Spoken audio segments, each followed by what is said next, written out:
ஓம் சாந்தி. 6/7/2024 காலை முரளி. பாப் தாதா, மதுபன். இனிமையான குழந்தைகளே, பாபாவுடைய நினைவினால் புத்தி சுத்தமானதாக ஆகிறது. தெய்வீக குணங்கள் வருகிறது. இதனால் ஏகாந்தத்தில் தனிமையில் அமர்ந்து தன்னைத்தானே கேளுங்கள். தெய்வீக குணங்கள் எந்த அளவிற்கு என்னுள் வந்துள்ளது? கேள்வி: அனைத்தையும் விட பெரிய அசுர அவகுணம் எது? அது குழந்தைகளிடம் இருக்கக்கூடாது.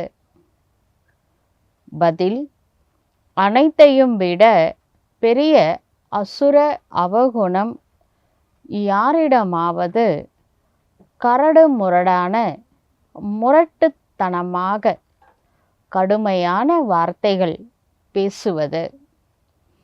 இதைத்தான் பூதம் என்று சொல்லப்படுகின்றது. எப்பொழுது யாரிடமாவது இந்த பூதம் பிரவேசம் ஆகின்றது என்றால் மிகுந்த நஷ்டத்தை ஏற்படுத்தி விடுகிறது. இதனால் அதனிடமிருந்து விலகிவிட வேண்டும். எந்த அளவிற்கு முடிகிறதோ அந்த அளவு பயிற்சி செய்யுங்கள். இப்பொழுது வீட்டிற்கு செல்ல வேண்டும். பிறகு புதிய ராஜ்யத்தில் வர வேண்டும்.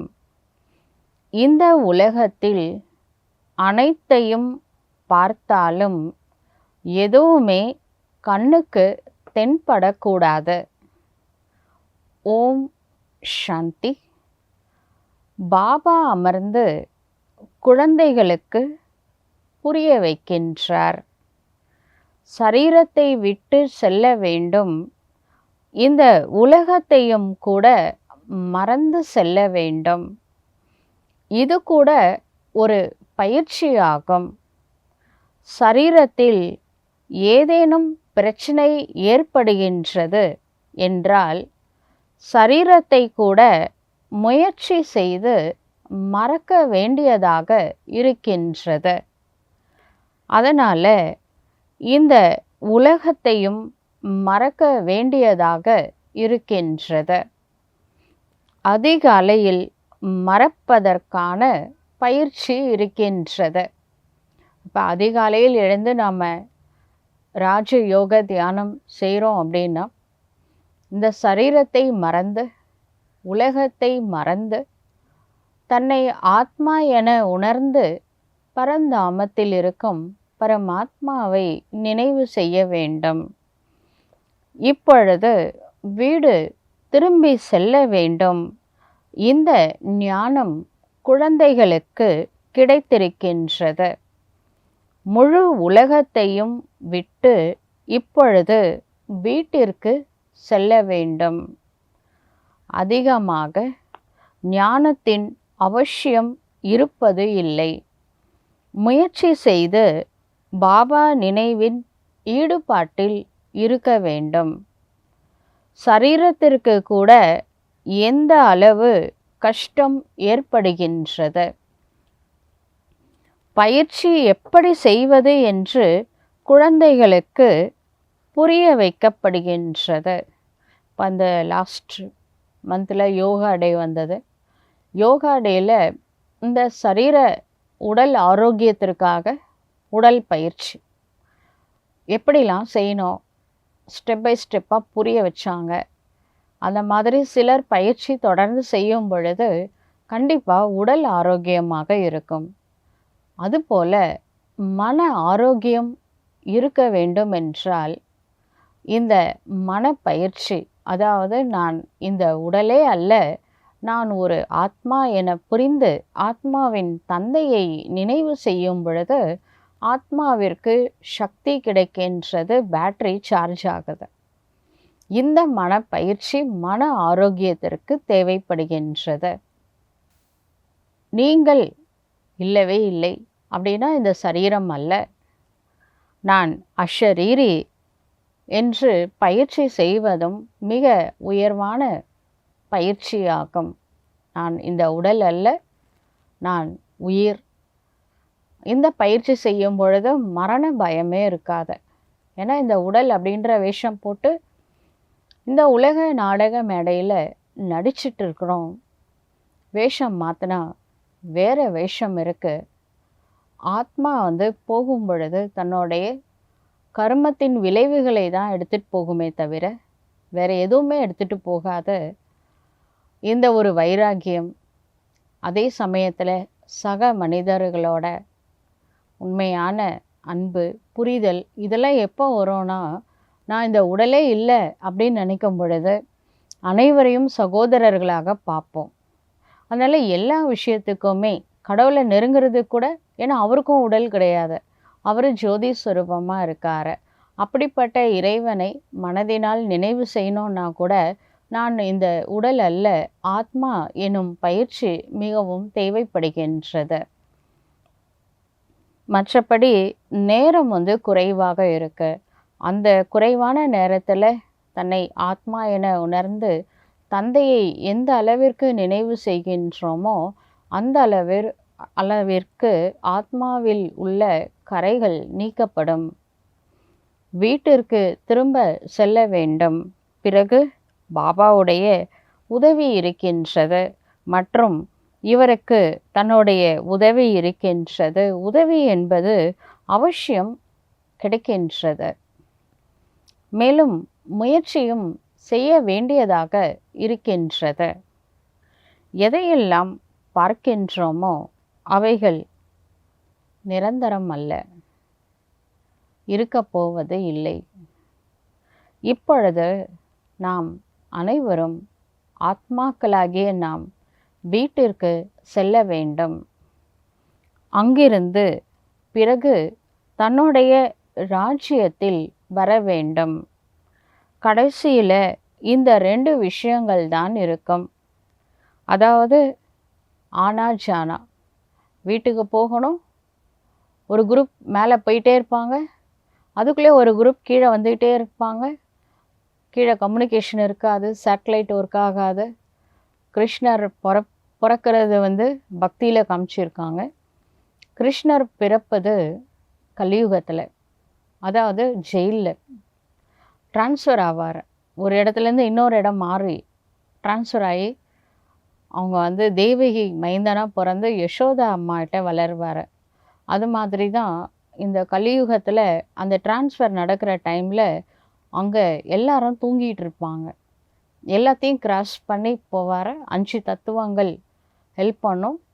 5 மாயா அப்படின்னு சொல்லக்கூடிய அந்த மாயா ஜீத் ஆகி இருக்கக்கூடிய காரணத்தினால, பிரகிருதி ஜீத் மாயா ஜீத் ஆன காரணத்தினால பாம்பே கொடை பிடிக்கிற மாதிரியும் அந்த தண்ணி வழி விடுற மாதிரியும் பக்தியில் காமிச்சிருக்காங்க. ஒரு பக்கம் ஜென்மம் கிருஷ்ணர் மட்டும் இல்லை, பல தெய்வ ஆத்மாக்கள் ஜென்மம் எடுப்பாங்க. ஆனால் அவங்க எடுத்த விஷயம் யாருக்குமே தெரியாத. அவங்க அதாவது கலியுகமும் இருக்கும், சத்தியுகமும் இருக்கும். கலியுகத்தில் பிறந்து சத்தியுகத்துக்கு ட்ரான்ஸ்ஃபர் ஆகிடுவாங்க. இதெல்லாம் ரொம்ப பெரிய சீக்ரெட்டு. இதெல்லாம் இன்னும் தெளிவாக அந்த டைம் வரும்போது கண்டிப்பாக பாபா தெளிவுபடுத்துவார். இப்போ நாம் செய்ய வேண்டியது அந்த கிளைமேக்ஸு முடிக்கிறதுக்குள்ளே நம்மளை ரெடி பண்ணிக்கிறது மட்டும்தான். இந்த லாஸ்ட் ஸ்டேஜில் கீழே இருந்த கலியுக ஆத்மாக்கள் மேலே போவாங்க, சத்தியுகத்துக்கு வர வேண்டிய ஆத்மாக்கள் கீழே வருவாங்க. கம்யூனிகேஷன் இருக்காது, என்ன நடக்குதுன்னு யாருக்குமே தெரியாது. அதுக்குள்ளே நம்மளை ரெடி பண்ணிக்கணும். இது மட்டும்தான் இப்போ நம்ம செய்ய வேண்டியது. ஆனா ஜானா, மேலே போகணும், கீழே வரணும். இந்த நினைவில் இருப்பதனால் சரீரத்தின் வியாதிகள்லாம் எதெல்லாம் தொந்தரவு செய்ததோ அதெல்லாம் இல்லாமல் தானாகவே போய்விடுவதை பார்க்கலாம். அந்த குஷி மட்டும் இருக்கும். சரீரத்தை விட்டால் கூட சந்தோஷமாக விடுவாங்க தெய்வதைகள், அதாவது இந்த பிராமணர்கள். குஷியை போன்ற டானிக்கு வேறு எதுவுமே கிடையாது. எது இல்லைனாலும் குஷியை மட்டும் விட்டுறாதீங்க. குஷி மாதிரி ஒரு டானிக்கு, மன ஆரோக்கியத்திற்கு வைத்தீஸ்வரன் எழுதி கொடுத்த டானிக் என்ன தெரியுமா? குஷி தான். எந்த ஒரு சூழ்நிலையிலும் இந்த குஷி அப்படின்ற டானிக்கை விட்டுறாதீங்க. மன ஆரோக்கியம் இருந்தால் தான் உடலும் ஆரோக்கியமாக இருக்கும். எனவே தான் குழந்தைகளுக்கு இதை கூட புரிய வைக்கப்படுகின்றது. குழந்தைகளே, இப்பொழுது வீட்டிற்கு செல்ல வேண்டும். இனிமையான வீட்டிற்கு செல்ல வேண்டும். இந்த பழைய உலகத்தை மறந்து போக வேண்டும். இதற்கு நினைவு ரொம்ப முக்கியம். ஏன்னா எவ்வளோ பாபாவை நினைக்கிறோமோ அவ்வளோதான் ஆத்மாவை கிளியர் செய்து கொள்ள முடியும், க்ளீன் பண்ண முடியும். எந்த அளவு ஆத்மா க்ளீனாக இருக்கோ அந்த அளவு வித்தவுட் பனிஷ்மெண்ட்டு மேலே போக முடியும். இதற்கு நினைவு யாத்திரை அப்படின்னு கூட சொல்லப்படுகின்றது. இப்பொழுது தான் குழந்தைகளுக்கு தெரிகிறது, பாபா கல்பமாக பூமிக்கு வருகின்றார். கல்பத்திற்கு பிறகு மீண்டும் சந்திப்போம் என்று இதையே கூறப்போகின்றார். பாபா சொல்கின்றார், குழந்தைகளே, நீங்கள் இப்பொழுது எதை கேட்கின்றீர்களோ அதை கல்பத்திற்கு பிறகும் கேட்பீர்கள். என்ன கேட்குறோம்? முரளி கேட்குறோம். இப்போ என்ன பண்ணிகிட்டு இருக்கிறோம்? முரளி கேட்டுட்ருக்குறோம். இதே முரளியை அடுத்த கல்பத்தில் 5000 இயர்ஸ் கழித்து இப்படியே தான் நாம் கேட்க போகின்றோம். இது யார் சொல்கிறாங்க? பாபா சொல்கின்றார், சிவ தந்தை சொல்கின்றார். நான் கல்பமாக வந்து குழந்தைகளுக்கு வழிமுறைகளை கூறுகின்றேன் என்பதை குழந்தைகளாகிய நீங்கள் தெரிந்திருக்கின்றீர்கள். பாபாவின் வழிப்படி நடப்பது ஸ்ரீமத் படி நடப்பது குழந்தைகளின் வேலையாகும், கடமைன்னு கூட சொல்லலாம். சிவ தந்தை நல் வழிகளை சொல்லிக் கொடுக்கின்றார். மேலும் கூடவே அழைத்தும் செல்கின்றார். வழியை மட்டும் கூறுவது இல்லை, கூடவே அழைத்தும் செல்கின்றார். இங்கு இருக்கும் படங்கள் போன்றவை கடைசியில் எந்த வேலைக்கும் பயன்படுவது இல்லை என்பது கூட குழந்தைகளுக்கு புரிய வைக்கப்படுகின்றது. பாபா தன்னுடைய அறிமுகத்தை கொடுக்கின்றார். பாபாவுடைய ஆஸ்தி எல்லையற்ற ராஜ்யம் என்பதை குழந்தைகளாகிய நாம் புரிந்திருக்கின்றோம். யார் நேற்று கோவில்களுக்கு சென்று கொண்டிருந்தார்களோ, இந்த குழந்தையுடைய லக்ஷ்மி நாராயணுடைய மகிமைகளை பாடிக்கொண்டிருந்தார்களோ அவர்களை கூட குழந்தைகளே என்று பாபா கூறுவார் இல்லையா?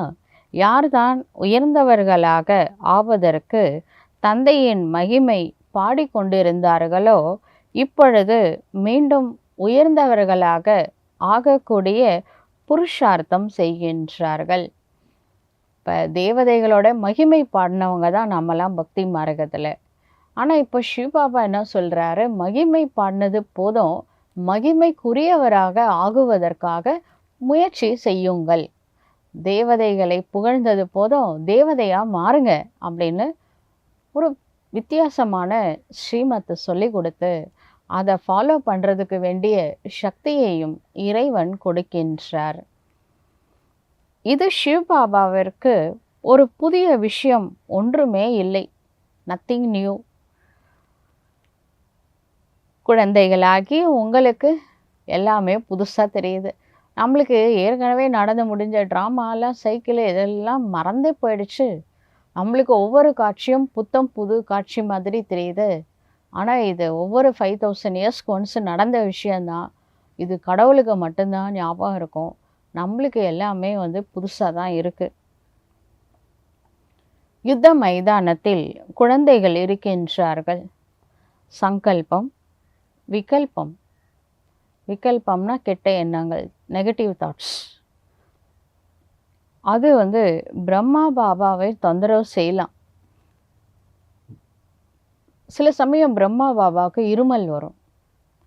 அது கூட கர்மத்தின் கணக்கு தான். இதனை இவர் அனுபவிக்க வேண்டும் தான் அப்படின்னு சிவாவா கூடவே இருந்து ரெண்ட்டுக்கு வாடகை விட்டுருக்காருல வீட்டை பிரம்மா பாபா, அந்த வாடகை வீட்டில் இருந்துக்கிட்டே அந்த வீட்டை சொல்கிறார் பாருங்க, இது இவரோட கர்ம கணக்கு, எனக்கும் அதுக்கு சம்மந்தமே இல்லை, கொஞ்சம் சரி பண்ணி கொடுக்கலாம்ல அப்படின்னு நாமளாம் கேட்போம். பிரம்மா பாபாவை சரி பண்ணிட்டா சில பிகேஸ் என்ன தெரியுமா கேட்பாங்க, பாருங்கள் சிவன் பார்ஷியாலிட்டி பார்க்குறாரு, வாடகை வீடை கொடுத்தாருன்றதுனால அந்த ஹவுஸ் ஓனரோடைய வீடை மட்டும் சரி பண்ணுறாரு, உடம்பு சரியில்லைன்னா சரி பண்ணி கொடுக்குறாரு, நம்மளெல்லாம் டீலில் விட்டுட்டாரு, இப்படி சொல்லுவாங்க தானே. இந்த சமுதாயம் என்ன வேணால் பேசும். அதனால் பாபா எல்லாருக்கும் ஒரே நியமம் தான். யாருக்காவது உடம்பு சரியில்லையா, அது அவங்கவுங்களோட கர்ம கணக்கு, பெண்டிங் லிஸ்ட்டு, அது அவங்கவுங்க என்ன பண்ணணும், அதை அனுபவித்து சரி பண்ணணும். வேணும்னா டாக்டர்கிட்ட காட்டுங்க, மாத்திரை சாப்பிடுங்க, உங்களை நீங்களே டேக் கேர் எடுத்துக்கோங்க, இவ்வளோதான் கடவுளால் சொல்ல முடியும். அந்த வியாதியை சரி பண்ண கடவுளால் முடியும் அப்படின்றது நம்ம எல்லாருக்கும் தெரியும், ஆனால் செய்ய மாட்டார். சரிங்களா? பிரம்மா பாபாவுக்கு செஞ்சால் அப்புறம் நாமெல்லாம் கேள்வி கேட்போம்ல, அதனால் யாருக்குமே செய்ய மாட்டார், அவங்கவுங்க கணக்கை அவங்கவுங்க செட்டில் பண்ணுங்க அப்படின்னு சொல்கிறார். சிவபாபா எப்பொழுதுமே கர்மா தீத்த நிலையில் இருக்கின்றார். குழந்தைகளாகிய உங்களுக்கு மாயையுடைய புயல் என்ற கர்ம வினைகள் வரும், இதை அவர்களுக்கு புரிய வைக்க வேண்டும். பாபா வழிகாட்டுகின்றார், குழந்தைகளுக்கு அனைத்தையும் புரிய வைக்கின்றார். இந்த ரதத்திற்கு ஏதாவது நடந்துவிட்டது என்றால், எந்த ரதத்திற்கு? பிரம்மா பாபாவுடைய ரதத்திற்கு ஏதாவது நடந்து விட்டது என்றால் உங்களுக்கு உணர்வு வரும், தாதாவிற்கு ஏதோ ஆகியிருக்கின்றது என்று.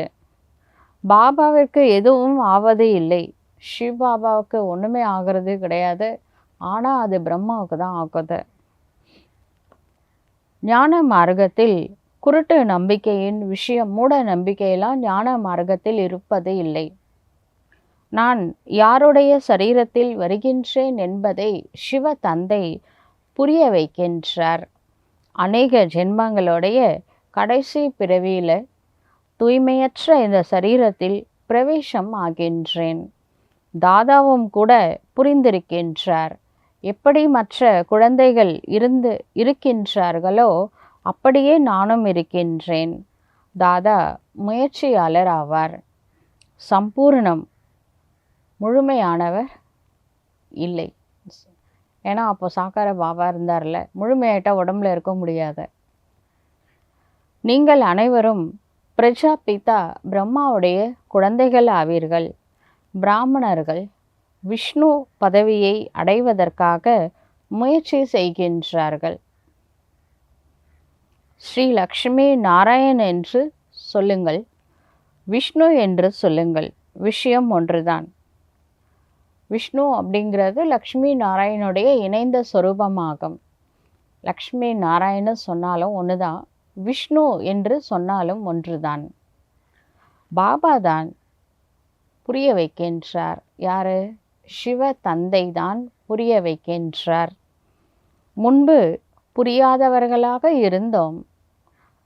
மம்மா பிரம்மா விஷ்ணு சங்கரையும் புரிந்து கொள்ளவில்லை. பிரம்மா விஷ்ணு சங்கரோட ரோல் நம்மளுக்கு தெரியாது.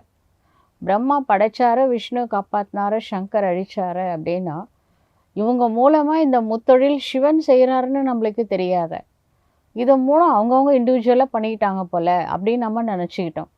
அதனால் இந்த காப்பாற்றுற கடவுள் மேலே, அதாவது விஷ்ணு மேலே கொஞ்சம் அதிகப்படியான அன்பு நிறைய பேர் செலுத்துகிறாங்க. அழிக்கிற கடவுளை வீட்டில் வைக்க மாட்டாங்க, ஃபோட்டோ கூட வீட்டில் வைக்க மாட்டாங்க, ஏன்னா அவர் அழிக்க போகிறாரு அப்படின்னு சொல்லிட்டு. ஆனால் இந்த சீக்ரெட்லாம் சிவபாபா தான் நமக்கு புரிய வைக்கின்றார். முதல்ல சுய நினைவு இல்லைன்னு வச்சுக்கோங்க. அப்பா யார், எங்கே இருந்து வந்தோம், அப்பா என்ன வேலை செய்கிறாரு, தொழில் என்ன, இதெல்லாம் தெரியாமல் தான் இருக்கும். இப்பொழுது சுய நினைவு வந்த காரணத்தினால பாபாவையும் பிரம்மா விஷ்ணு சங்கரரையும் பார்ப்பதனால இந்த பிரம்மா தபஸ்யா செய்கின்றார் என்று புத்தியில் வருகின்றது. இதுவே வெண்ணிற ஆடையாகும். வெண்ணிற ஆடை என்பது தூய்மையின் அடையாளம், தபஸ்வி என்பதன் அடையாளம் ஆகும்.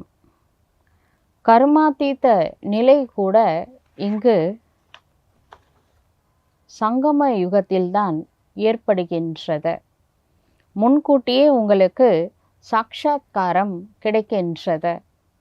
இந்த பாபா ஃபரிஷ்தா ஆவார். நாம் கர்மாதீத நிலையை அடைந்து வரிசைப்படி ஃபரிஷ்தாவாக ஆவோம் என்பதை நீங்கள் தெரிந்துள்ளீர்கள். எப்பொழுதும் நீங்கள் ஃபரிஷ்தாவாக ஆவீர்களோ அப்பொழுது புரிந்து கொள்வீர்கள். இப்பொழுது சண்டை ஏற்படும். இப்போ லாஸ்ட் ஸ்டேஜ் சொல்கிறாரு.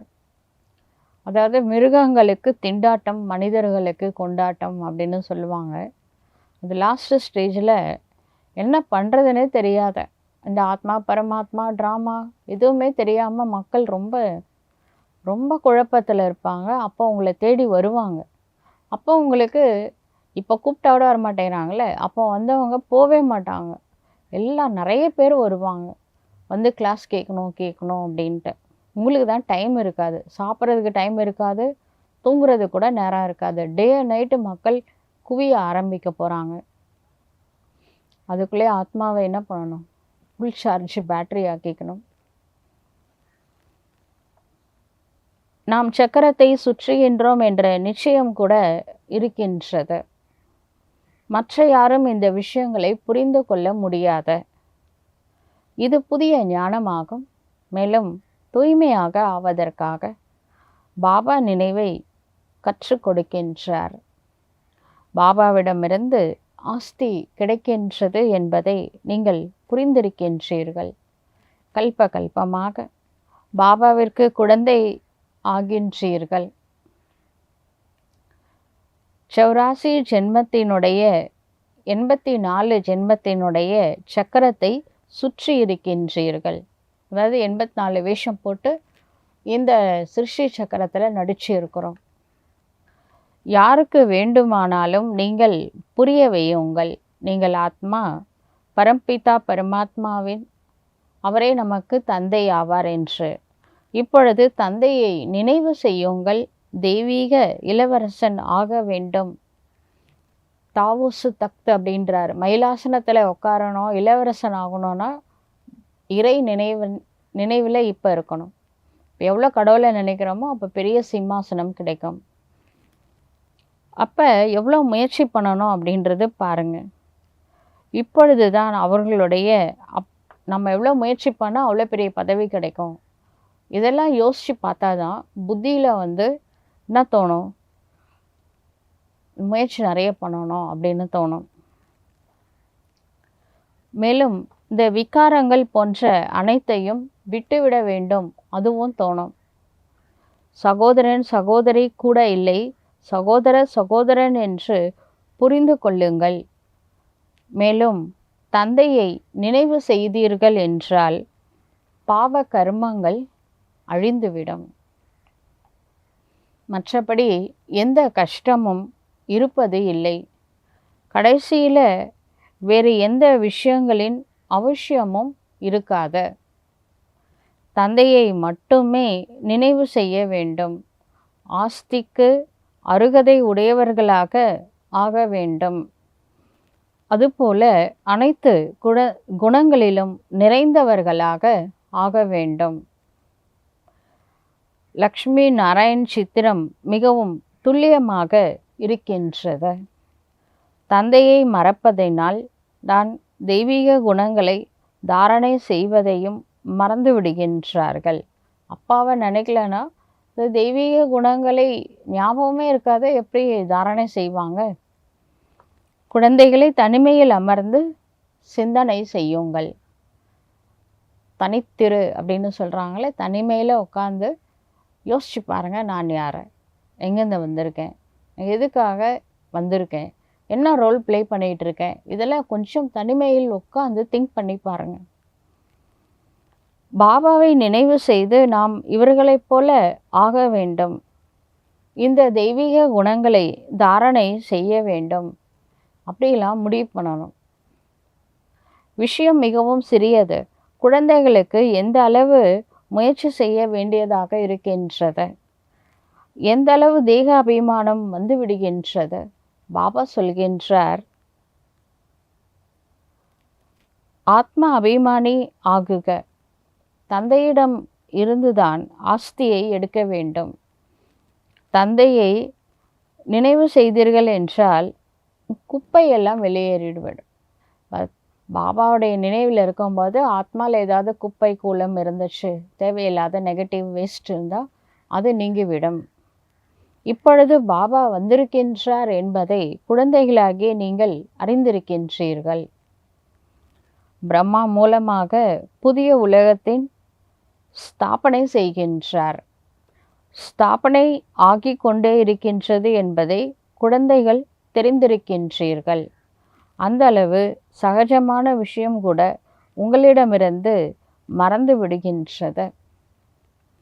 ஒன்று, தந்தை எல்லையற்ற பாபாவிடமிருந்து ராஜ்யம் கிடைக்கின்றது. எல்லையற்ற சிவ தந்தையிடமிருந்து எல்லையற்ற ராஜ்யம் கிடைக்கின்றது.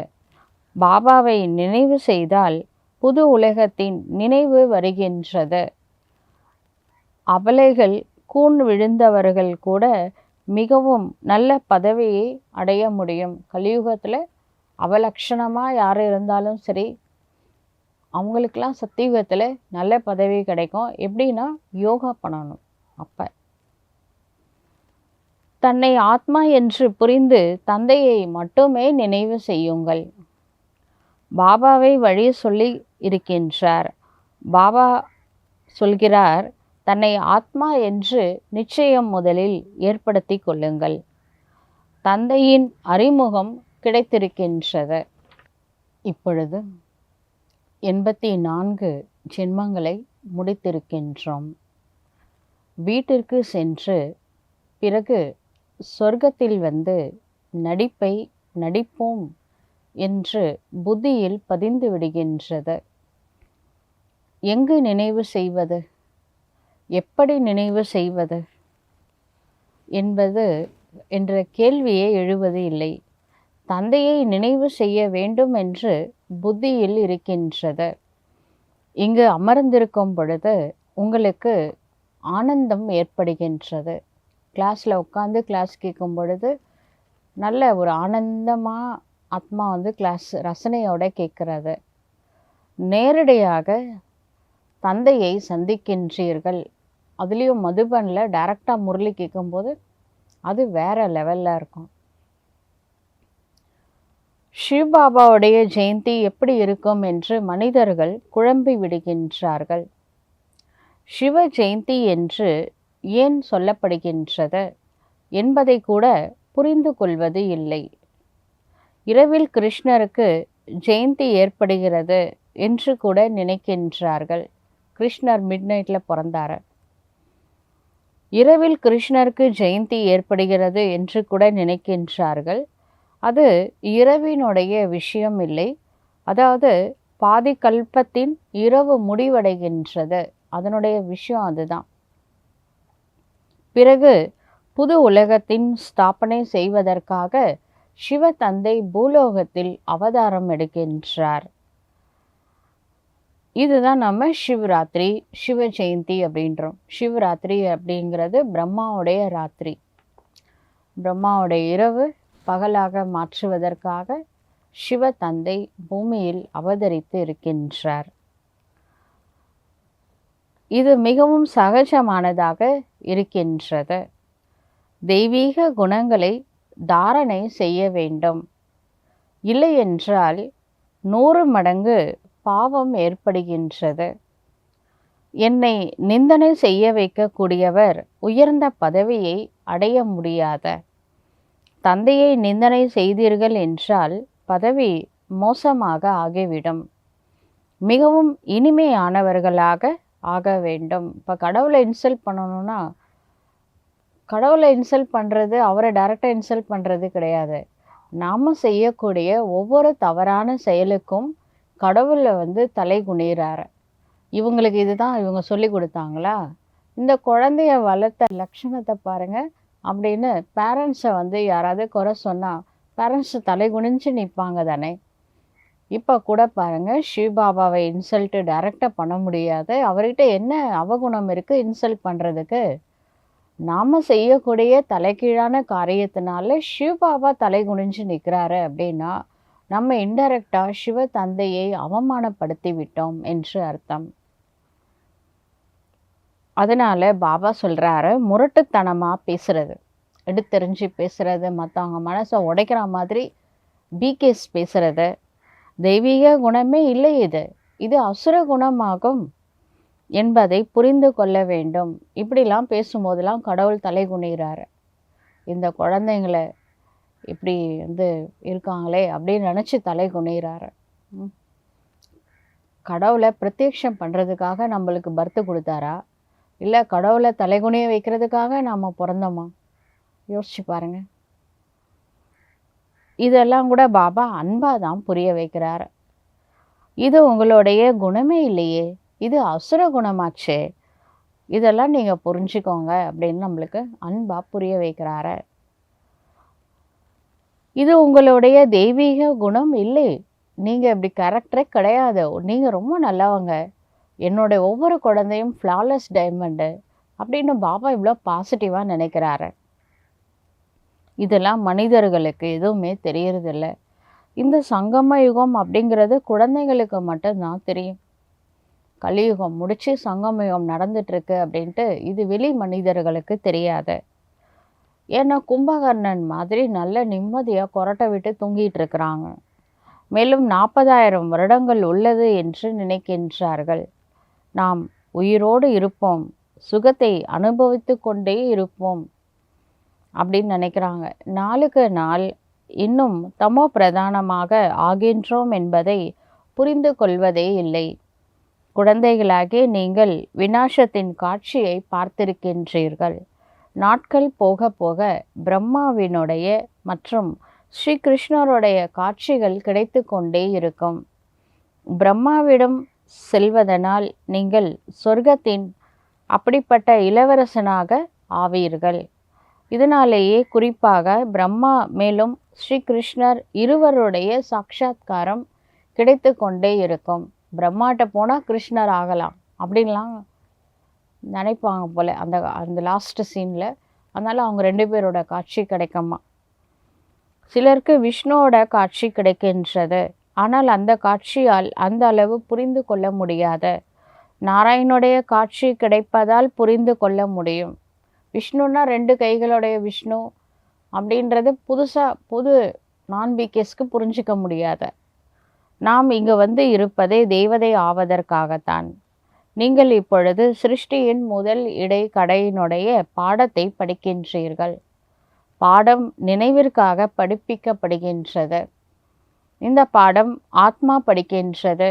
தேக உணர்வு நீங்கி விடுகின்றது. ஆத்மாதான் அனைத்தையும் செய்கின்றது. நல்ல மற்றும் கெட்ட சம்ஸ்காரங்கள் ஆத்மாவில் தான் இருக்கின்றன. இனிமேலும் இனிமையான குழந்தைகளே, நீங்கள் 5000 ஆண்டுகளுக்கு பிறகு வந்த அதே குழந்தைகள்தான் தற்பொழுது பாபா சந்திக்கின்றார். தோற்றமும் அதுதான். 5000 வருடங்களுக்கு முன் நீங்கள் தான் இருந்தீர்கள். நீங்களும் கூறுகின்றீர்கள் 5000 வருடங்களுக்கு பிறகு அதே தந்தை தான் சந்திக்கின்றீர்கள். மீண்டும் அவர் யார்? சிவபாபா நம்மை மனித நிலையிலிருந்து தேவதையாக ஆக்கிக்கொண்டே இருக்கின்றார். நாம் தேவதைகளாக இருந்தோம், பிறகு அசுரர்களாக ஆகிவிட்டோம். தேவதைகளுடைய குணங்களை பாடிக்கொண்டே வந்தீர்கள், தன்னுடைய அவகுணங்களை வர்ணனை செய்து கொண்டே வந்தீர்கள். இப்பொழுது பிறகு தேவதை ஆக வேண்டும். தேவதைகளுக்கு முன்பாக போயிட்டு தேவதைகளோட பாசிட்டிவ் அவங்களோட நறுகுணங்களை நம்ம சொன்னோம், அது வேறு விஷயம். ஆனால் நம்மளை பற்றி தாழ்வா நம்ம வேஸ்ட்டு அது மாதிரி நம்மளை பற்றியும் சொல்லிட்டு வந்தோம்லே, அது தவறு. ஏனென்றால் தெய்வீக உலகத்திற்கு நாம் செல்ல வேண்டும் அப்படின்னா நாம் அதாவது நாமளே கீழே இறக்கி இறக்கி கீழே இறங்கியே போயிட்டோம். நம்ம சொல்ல ஆரம்பிக்கும்பொழுது பணிவுன்னு நினச்சோம். நான் வந்து வேஸ்ட்டு, நான் வந்து விகாரி ஆயிட்டேன். நீங்கள் வந்து தெய்வீக குணங்கள் நிறைஞ்சவங்க, நீங்கள் சம்பூர்ண நிர்விகாரி. அவங்கள பாசிட்டிவாக பேசுகிறது நல்ல விஷயந்தான். நாமளே நெகட்டிவாக பேச ஆரம்பிக்கும்போது நம்மளுக்கு கிட்டத்தட்ட 60% 70% பேட்டரி இருந்துச்சு. ஆனால் நம்ம தொடர்ந்து இதை சொல்ல சொல்ல என்ன ஆகிடுது, நம்ம வேஸ்ட்டு தான் போல் அப்படின்னு நம்மளோட ஆழ் மனசு நினைக்க ஆரம்பிச்சிருச்சு. அப்புறம் கொஞ்சம் கொஞ்சமாக நம்மளும் வந்து தீய செயல்களை செய்ய ஆரம்பித்தோம். அப்போ பேட்டரி டிஸ்சார்ஜ் ஆக ஆரம்பிச்சது. இப்போ வந்து டோட்டலாக லோ பேட்டரி காட்டுது. இதுக்கு நாம தான் காரணம். இப்போ பாபா வந்து சொல்கிறாரு, நீங்கள் ஒரு காலத்தில் ஃபுல் சார்ஜ் பேட்டரியாக இருக்கும் பொழுது தேவதையாக இருந்தீங்க அப்படின்னு சொல்கிறாரு. இதை யார் நம்புகிறாங்களோ அவங்க வந்து பாசிட்டிவான விஷயங்களுக்காக முயற்சி செய்வார்கள். தன்னுடைய அவகுணங்களை வர்ணனை செய்து கொண்டே வந்தீர்கள். இப்பொழுது பிறகு தேவதை ஆக வேண்டும். ஏனென்றால் தெய்வீக உலகத்திற்கு செல்ல வேண்டும். இனி நீங்கள் அசுர குணங்களை வர்ணனை பண்ணக்கூடாது. பாசிட்டிவாக நினைங்க, பாசிட்டிவாக ஆயிடலாம். இப்பொழுது நல்ல முறையில் முயற்சி செய்து உயர்ந்த பதவியை அடைய வேண்டும். ஆசிரியர் அனைவருக்கும் சொல்வார் இல்லையா, படிங்க படிங்க படிங்க. இதுதான் டீச்சர் சொல்லுவாங்க. நல்ல மதிப்பெண்கள் எடுத்து தேர்ச்சி அடைந்து விட்டீர்கள் என்றால் எங்களுடைய பெயரும் புகழும் மற்றும் உங்களுடைய பெயரும் புகழும் கிடைக்கும். எந்த பையன் வந்து ஸ்டேட் ஃபஸ்ட் எடுத்திருக்கான் ஸ்கூல் லைஃப்பில், அந்த ஸ்கூல் வெளியில் வருது, அதனுடைய பேரண்ட்ஸு போய் பேட்டி எடுக்கிறாங்க, கிளாஸ் டீச்சர்ஸு, ஹெட் மாஸ்டர் இவங்களெல்லாம் பேட்டி எடுக்கிறாங்க. இதில் யோசிச்சு பாருங்களேன், அந்த பள்ளிக்கும் பெருமை, வீட்டுக்கும் பெருமை. அப்படி தான் இங்கே கூட நல்லா படித்து நீங்கள் நல்ல பெரிய வைகுண்ட பதவி அடைஞ்சிங்கன்னா முதல்ல சந்தோஷப்படுறது சிவபாபாவை தான் இருக்கும். அவர் தான் பேரண்டாகவும் இருக்கிறாரு, அவர் தான் டீச்சராகவும் இருக்கிறாரு. பாபா உங்களிடம் வந்த பிறகு பழைய விஷயம் ஒன்றுமே வெளிப்படுவது இல்லை. உங்களுடைய பெயரையும் புகழையும் பாபா வெளிப்படுத்துகிறாரு. நிறைய பேர் சொல்கிறாங்க, பாபாவிடம் வந்ததுனால தான் எனக்கு அமைதி கிடைத்தது என்று நிறைய பேர் சொல்கிறாங்க. இந்த உலகம் இப்படி தான் அழிந்து போக வேண்டி இருக்கின்றது. பிறகு நீங்கள் புதிய உலகத்திற்கு மீண்டும் வருவீர்கள். அது மிகப்பெரிய அழகான உலகமாக இருக்கும். சிலர் சாந்தி தாமத்தில் ஓய்வாக இருப்பார்கள். மேலே பரந்தாமத்தில் கொஞ்சம் ரெஸ்ட் எடுத்துகிட்டு வருவாங்க. சிலர் போன உடனே கீழே இறங்கிடுவாங்க. சிலருக்கு ஓய்வு கிடைப்பது இல்லை. அனைத்து விதமான நடிப்பும் இருக்கின்றது. ஆனால் தமோ பிரதானத்திலிருந்து இந்த மாதிரி ஒரு துக்கத்திலிருந்து விடுபட்டு பரந்தாமத்தில் நிம்மதியனாச்சும் இருக்காங்கல்ல. உடனே பூமிக்கு வரலனாலும் கொஞ்சம் சைலன்ஸ் அனுபவம் பண்ணுறாங்க ஆத்மாக்கள்லாம். அங்கு அமைதி சுகம் அனைத்தும் கிடைத்து விடுகின்றது. இதுபோல் நல்ல முறையில் முயற்சி செய்ய வேண்டும். யாருக்கு அதிர்ஷ்டத்தில் இருந்தால் நடக்கும் என்பதல்ல, முயற்சி செய்ய வேண்டும். அதிர்ஷ்டத்தில் இருந்தால் நான் சத்தியத்துக்கு வரேன், அதிர்ஷ்டத்தில் இருந்தால் இன்றைக்கி நான் வந்து மதிய லஞ்ச் எடுத்துக்கிறேன், அதிர்ஷ்டத்தில் இல்லைன்னா நான் பட்னியாக இருக்கிறேன் அப்படின்னு சொல்லுவோமா? நம்ம பசி வந்தோடனே சாப்பிட ஆரம்பிக்கிறோம்ல, அப்படி தாங்க புருஷார்த்தம் நாம தான் பண்ணணும். இது வந்து நான் ஸ்ரீமத்துப்படி தன்னுடைய ராஜ்யத்தை ஸ்தாபனை செய்து கொண்டே இருக்கின்றோம். ஸ்ரீமத் படி நம்ம நடக்கிறதுனால ஸ்ரீபாபாவுடைய அந்த ராமராஜ்யத்தை ஸ்தாபனை செய்கிறதுல நம்ம உதவி செய்கின்றோம். நமக்கு ஸ்ரீமத் கொடுக்கக்கூடியவர் யார்? சிவ தந்தை ஆவார்.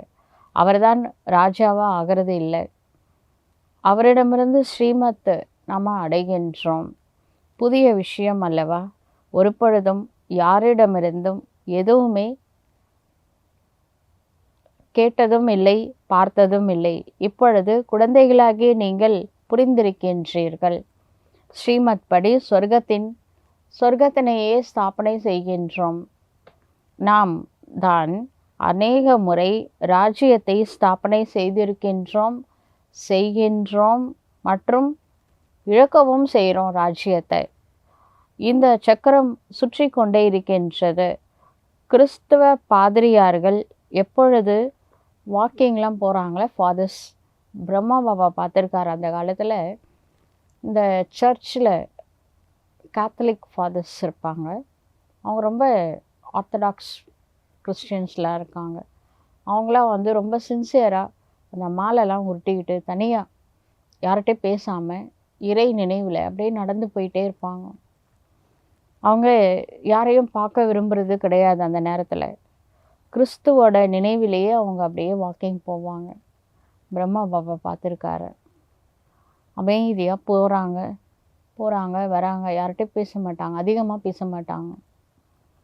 கிறிஸ்துவின் நினைவில் எவ்வளவு இருக்கின்றோம் அதுதான் ரொம்ப அவசியம். கிறிஸ்துவனுடைய காட்சி கூட அவங்களுக்கு கிடைச்சி இருக்கலாம். ரொம்ப சின்சியராக இருக்காங்கன்னா அவங்களுக்கு காட்சி கூட கிடைக்கும். அனைத்தும். ஆனால் எல்லா ஃபாதர்ஸும் அப்படி இருப்பாங்களா அப்படின்னா இருக்க மாட்டாங்க. எல்லா வரிசைக்கிரமும் எல்லா இடத்துல தாங்க இருக்குது, எல்லா இடத்துலையும் இருக்குது. கோடியில் ஒரு சிலர் உங்கள் கூட நம்பர் வார பிரகாரம் இப்போ ஒரு லட்சத்தில் ஒரு ஃபாதர் அந்த மாதிரி ரொம்ப சின்சியராக இருப்பார். பாபா சொல்கிறாரு, நம்மளில் கூட பிகேஸில் கூட ஒரு சிலர் ரொம்ப ரொம்ப சதா பாபா நினைவிலேயே இருக்கிறவங்களும் இருக்காங்க. கோடியில் ஒரு சிலர் தான் அப்படி நினைவில் இருந்து கொண்டே இருப்பார்கள்.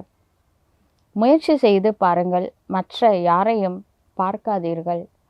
தந்தையை நினைவு செய்து சுய தர்ஷன சக்கரத்தை சுற்றி கொண்டே இருங்கள். உங்களுக்கு அளவில்லாத குஷி ஏற்படும். உயர்ந்தவர்கள் என்று தேவதைகளுக்கு தான் சொல்லப்படுகின்றது, கீழானவர்கள் என்று மனிதர்களுக்கு சொல்லப்படுகின்றது. இந்த நேரம் தேவதைகள் யாரும் இல்லை. அரைக்கல்பம் பகல், அரைக்கல்பம் இரவு ஆகும். இது பாரதத்தின் விஷயமாகும். பாபா சொல்கின்றார், நான் அனைவருக்கும் சத்கதியை கொடுக்கின்றேன். மற்றபடி யார் மற்ற தர்மத்தை சார்ந்தவர்களோ அவர்கள் தன்னுடைய நேரப்படி வந்து ஸ்தாபனை செய்கின்றார்கள். இப்போ ஸ்ரீபாபா வந்து உலகத்திற்கே முக்தி, ஜீவன் முக்திலாம் கொடுக்குறாரு. இப்போ மற்ற மத தலைவர்கள்னு பார்க்கும் பொழுது புத்தர் வந்தார், ஜீசஸ் கிரைஸ்ட் வந்தார். அவங்களாம் வந்து அவங்கவுங்களோட ரிலீஜியனை மட்டும்தான் ஸ்தாபனை செய்தார்கள். அனைவரும் வந்து மந்திரம் எடுத்து செல்கின்றார்கள். தந்தையை நினைவு செய்ய வேண்டும். யார் நினைவு செய்வார்களோ அவர்கள் தன்னுடைய தர்மத்தில் உயர்ந்த பதவியை அடைவார்கள். குழந்தைகளாகி நீங்கள் முயற்சி செய்து ஆன்மீக கண்காட்சி மற்றும் ஆன்மீக கல்லூரியை திறக்க வேண்டும். எழுதுங்கள், உலகத்தின் அதாவது சொர்க்கத்தின் ராஜ்யம் எப்படி கிடைக்க முடியும் என்பதை வந்து புரிந்து கொள்ளுங்கள் என்று. தந்தையை நினைவு செய்தீர்கள் என்றால் சொர்க்கத்தின் ராஜ்யம் கிடைத்துவிடும். நல்லது. இனிமேலும் இனிமையான தேடி கண்டுபிடிக்கப்பட்ட செல்ல குழந்தைகளுக்கு தாயும் தந்தையுமாய் விளங்கும் பாப் தாதாவின் அன்பு நினைவுகள் மற்றும் காலை வணக்கம். ஆன்மீக குழந்தைகளுக்கு ஆன்மீக தந்தையின் நமஸ்தே. ஆன்மீக தந்தைக்கு ஆன்மீக குழந்தைகளின் நமஸ்காரம். தாரணைக்கான முக்கிய சாரம். முதல் பாயிண்ட், நடந்தாலும் சுற்றினாலும் ஒரு சிவ தந்தையின் நினைவில்தான் இருக்க வேண்டும்.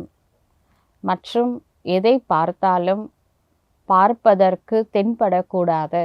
இதுபோல பயிற்சி செய்ய வேண்டும்.